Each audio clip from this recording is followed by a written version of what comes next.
یہ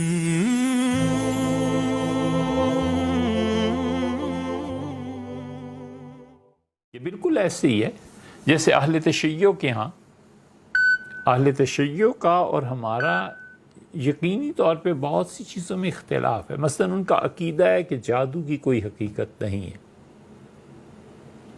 ہمارے نزدیک جادو کی حقیقت ہے، لوگوں پہ جادو ہو سکتا ہے، کوئی کرنے والا ہو تو کر سکتا ہے. ان کے نزدیک نماز جمعہ سوائے امام کے، امام معصوم کے، کسی کو حق نہیں ہے کہ جمعہ قائم کرے.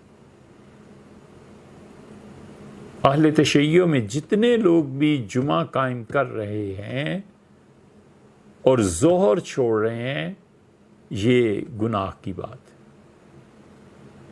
اسی لیے ان کے ہاں ہے کہ حضرت مہدی جب تشریف لائیں گے تو پہلے جمعے میں ہی فرمائیں گے کہ جنہوں نے میرے منصب میں دخل دیا تھا، میرا حق تھا امام معصوم کا کہ لوگوں سے جمعہ کروائے، جس نے بھی جمعہ پڑھا ہے، میرے اس منصب میں دخل دیا ہے، اٹھو میرے سپاہیوں اور سب سے پہلے انہیں قتل کرو جو جمعہ قائم کرتے رہے ہیں. تو لہٰذا دوسرا فریق یعنی اہل السنہ، ان کا قتل عام اس پہ ہوگا.